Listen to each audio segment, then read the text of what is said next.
Hi, loves. Today is day 3 of my brand story challenge. And before I start, I want to send a heartfelt thank you to everyone that has been on this journey with me, that has been supporting me, um, you know, talking with me about this. It really is appreciated. And I thank you, especially as we continue to build as a brand and as a business and moving forward and really connecting with the larger audience. So, today's challenge, the theme is your Phoenix move, sort of how did you rise out of the fire? And for me personally, I've been putting so much into the Ziggy Zone. And, there was never any doubt, but it was really, am I making the right moves forward? That's something, that we all wonder, is this the right next move? Sometimes hesitating on moves, delaying things or that nature because, we always want it to be perfect and, the right time. We want the stars to perfectly align and, we want the seed apart. And what I've been learning is that it's never going to be the right time. And so it is to create the time and to create the demand. So the Phoenix move for me actually recently happened. And it was a confirmation that I was doing the right thing and going in the right direction.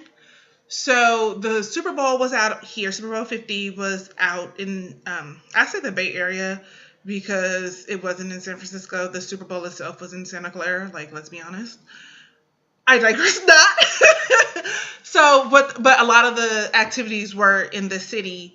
And so ESPN's First Take was filming in the city.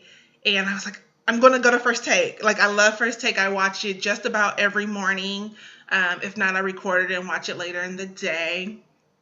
So went to First Take, and I had my Ziggy Zone sweatshirts. Me and my director of operations, we both were there. Shout out to you, Molly. What's up?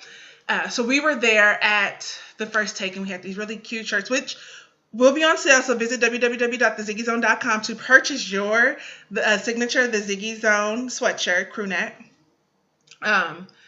And so we were talking with producers, right? Like, and one of the producers, she was like, "What's the Ziggy Zone? That's so cool."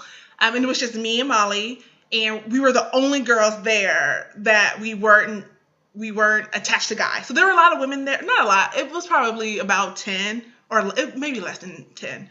But they were all there with, like, it looks like their boo. It looked like most of the women there were there with their boo.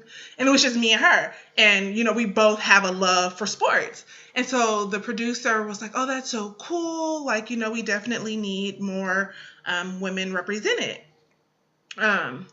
And so that was cool. So we was talking to that producer. So then we started talking to like a few other producers just about the Ziggy Zone and what we were doing. And at the end of the filming, Stephen A had to leave, but Skip Bayless, he stayed behind and and you could take pictures with him.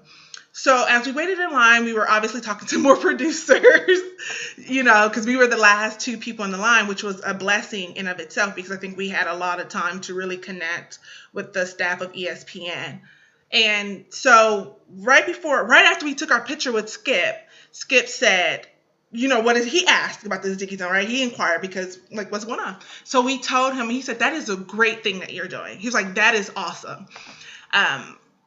And for myself, I thought, wow, like, the Skip Bayless supports the Ziggy Zone. Like, he could have just brushed it off.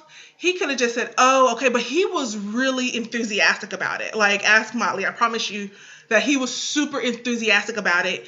And it led into, and he said, invited us back to a taping of First Take. There were some challenges with that, but whatever. We'll be there once the Warriors in June. But, like, to get a personal invitation from Skip Bayless to return to his show, First Take, and to spend a second or two to share the Ziggy Zone with you all. that for me was like, wow, like how amazing is that? Unfortunately, the return to first take and getting on air and talking about it didn't manifest at that time, but God is able, and I know that I will be back in that platform, in that venue again, because there's only one Ziggy Zone, and it's just a blessing to know that people with experience far greater than, Skip is what, like 60 or 70, no shade on his age, but he's really up there. He's been doing this for like 40 plus years. I'm not even 30. So again, to have him really speak life and to support the Ziggy Zone was a great thing, and that was really my moment of like, huh. All right, thank you, my loves. I will see you tomorrow with day 4. Have a blessed day.